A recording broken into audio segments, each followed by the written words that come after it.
আসসালামু আলাইকুম ভিউয়ার্স আপনাদের সাথে আবার গল্প করার জন্য চলে আসলাম। তো আমি এখন আমার মাস্টার বেডরুমে সারাদিন ডাইট করে কাজকর্ম শেষ করে আমার বেডরুমে আমি একটু বেড রেস্টে আছি। তো ভাবলাম যে আপনাদের সাথে টুকটাক আর একটু কিছু কথা বলা যাক। আমার বাসার এই যে দেখতেছেন যে সমস্ত কিছু ক্লিন করতে হয়। বাসা তো শুধু জিনিসপত্র রাখলে বা গুছিয়ে রাখলেই চলে না, বাসার সব কিছু পরিষ্কার পরিচ্ছন্ন রাখতে হয়। যেমন এই যে অলগুলো আজকে আমি সব সুন্দর করে মুছেছি, সেই সাথে আমার টিভি স্ক্রিনটাও পরিষ্কার করলাম, আর সেই সাথে এই যে আমার ফার্নিচার, আমার বেড, এগুলো ক্লিন করলাম। তো ভিউয়ার্স আপনাদের সাথে চলুন আরও কিছু শেয়ার করি। ভিউয়ার্স আমার যা যা করা হয় পরিশ্রম সবই তো আপনাদেরকে বলি। ও বাবা, তুমি আবার এখানে? আমি তো ভাবছি তুমি তোমার রুমে আছো। আর এই যে আমার কিচেন রুমটা তো দেখতেছেনই, যদিও আমার কিচেন রুমটা ছোট, কিন্তু ছোট হলেও এখানে আমাকে তো সব ধরনের কাজ নিজের হাতেই করতে হয়। তাহলে এই যে কুটা বাটা যা কিছু সব কিছু নিজের হাতে করতে হয়। যে ভিউয়ার্স দেখছেন একটা লেবু কিন্তু আমি লেবু পানি খাই না। আগে প্রথম দিকে ওজন কমানোর সময় আমি লেবু পানি খেতাম, এখন আর খাই না। আর এই যে ডিশগুলো তো আমাকে একেবারে নিজের হাতে পরিষ্কার করতে হয় রান্নার পরে। তো ভিউয়ার্স আমার এখানে এই যে ডিশগুলো পরিষ্কারের পরে আমি এই যে টয়লে দিয়ে ভালো করে মুছে উপরের ক্যাবিনেটগুলোতে তুলে রাখি। তো এই যে ক্যাবিনেটগুলো কিন্তু আমার হাতের নাগালের বাইরে, উপরে উঠতেও আমার বেশ পরিশ্রম হয়। আর মশলা বাটলে তো কথাই নাই, যথেষ্ট পরিশ্রম হয়। আর আমি এই যে এখানে আমার চায়ের কাপ সাজানো দেখতেছেন, আমি তো যখন চা খাই তখন চায়ের কাপগুলো ইউজ করি, এগুলো আমাকে ক্লিন করতে হয়। আর আমার এই যে ডবল ডোরের ফ্রিজটা দেখতেছেন, এটা আমার খুব শখের একটা ফ্রিজ। এই ফ্রিজটা আমি কোনোভাবে অপরিষ্কার হতে দিই না, খুবই নিজের হাতে যত্ন করি, তাই না বাবা? আমার ফ্রিজগুলোর যত্ন আমি খুব সুন্দরভাবেই নিই। তো আমার এই ফ্রিজটা কিন্তু ভিউয়ার্স যথেষ্ট এক্সপেন্সিভ একটা ফ্রিজ। এটার বর্তমান প্রাইস হচ্ছে 6.5 লাখের মতো। এবং এই ফ্রিজটার প্রাইস এত বেশি হওয়ার কারণ হচ্ছে এটা হিটাচি ফ্রিজ। তার কারণ হচ্ছে এই যে বাইরের ডেকোরেশনটা গ্লাস ডোর প্লাস হচ্ছে ডেকোরেশনের দুই ধরনের কম্বিনেশন আছে, এই কারণে কালারটার কারণে এটার প্রাইস এতটা হাই। আর এই পাশে আর একটা ফ্রিজ ভিউয়ার্স, এটাও আমার হিটাচি ফ্রিজ, এবং এই ফ্রিজটা ম্যাক্সিমামই আমি আমার ডায়েট খাবারগুলো গুছিয়ে রাখার কাজে ব্যবহার করি। যেমন এই যে আমার ছেলের জাপানিজ চকলেটগুলো রেখেছি, এটার মধ্যেও আমার চকলেট আছে, এখানেও চকলেট আছে, এখানেও চকলেট আছে। আমার অর্গানিক ঘি, মেয়োনেজ, বাটার এগুলো তো আছে। এই বোতলটা অবশ্য ফাঁকা, এখানে আমি দুধ রাখি। তো ভিউয়ার্স আমার লিকুইড দুধ কেনা রয়েছে, যে ফ্রিজে দেখাই আপনাদেরকে, এই যে দুধ কেনা রয়েছে, বাট আমি দুধ এখনও খাচ্ছি না। আইসক্রিম দেখছেন ভিউয়ার্স, এই যে পোলার ক্ষীর আইসক্রিম, আপনাদেরকে বললাম না যে আমি ক্ষীর আইসক্রিম ছাড়া খাই না।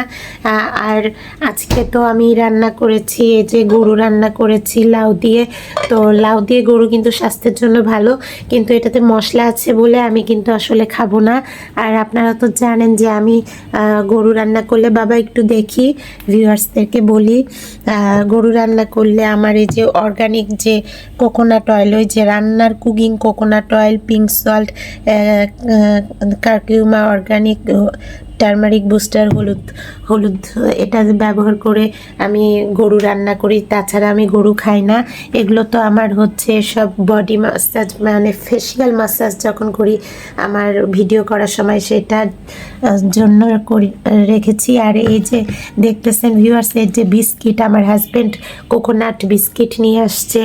আমি টাচই করব না, কারণ বিস্কিট হচ্ছে আনহেলদি খাবার। আমার হাজব্যান্ড প্রচুর কলা খায়, এই যে কলা খেয়ে শেষ করেছে, আবার হয়তো কলা আনবে, কিন্তু কলা আমি খাই না, কারণ কলা একটা কলা খাওয়া মানে 3 চামচ চিনি খাওয়ার সমান ভিউয়ার্স।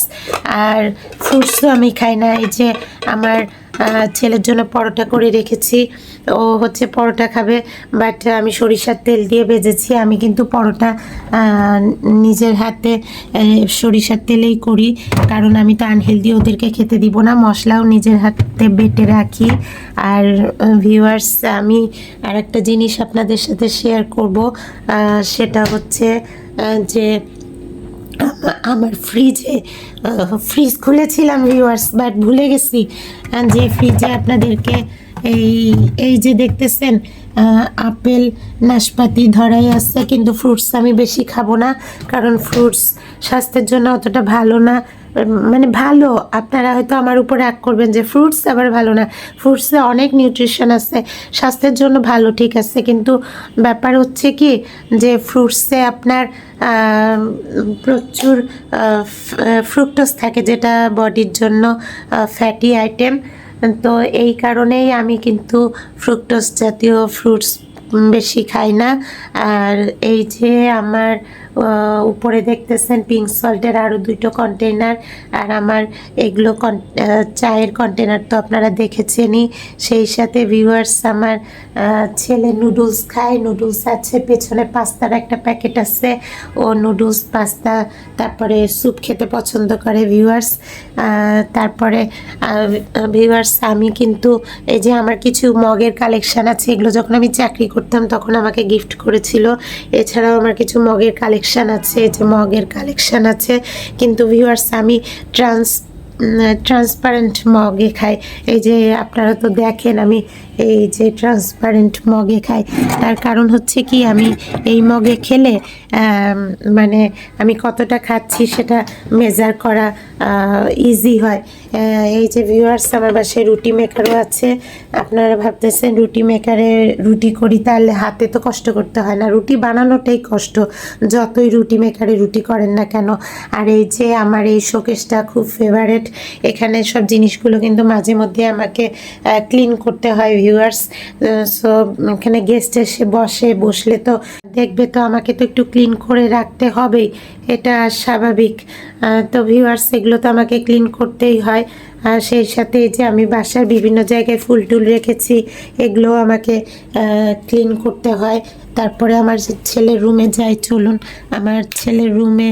এখানে এই যে এটা হচ্ছে আমার ট্রেডমিল, এখানে আমি এক্সারসাইজ আগে করতাম, এখন করি না। যখন আগে মানে আমার যখন গত 2024 সালে 63 কেজি যখন আমার ওজন হলো, 86 কেজি থেকে যখন 63 কেজিতে নামলাম, তখন এই ট্রেডমিলে আমি ব্যায়াম করেছি। আপনাদেরকে আরেকদিন খুলে দেখাবো। এখন ট্রেডমিলে আর ব্যায়াম করি না, কারণ বাসার কায়িক পরিশ্রমই আমার যথেষ্ট হয়, আর ট্রেডমিলে ব্যায়াম করার কি দরকার। হ্যাঁ, আমার ছেলে যে ল্যাপটপ তো না, ওর পিসি সব ওপেন করে রেখেছে। তো এই হচ্ছে অবস্থা ভিউয়ার্স, আমার বাসার কাজকর্ম সব শেষ করতে হয়, তারপরে আপনাদেরকে আমার ডায়েটের ভিডিও শেয়ার করি। আমার ডায়েট আইটেমগুলো আমি কি খাবো এবং কি খাওয়া আমার উচিত, সেগুলো যতটা সম্ভব আপনাদেরকে বলি, এবং আমি চেষ্টা করি সব সময় আমার ডায়েট মানে ওজন কমানোর কনসেপ্টগুলো আপনাদেরকে বলতে। তো ভিউয়ার্স, আশা করি আমার ওজন কমানোর কনসেপ্ট কিছুটা হলেও আপনারা বুঝতে পেরেছেন। ভালো লেগে থাকলে একটা লাইক করে দিবেন অবশ্যই। আর আমার চ্যানেলে যারা নতুন, please subscribe my channel my life management. আবার দেখা হবে আপনাদের সাথে নেক্সট ব্লগে। ততক্ষণ পর্যন্ত সবাই ভালো থাকবেন। আল্লাহ হাফেজ।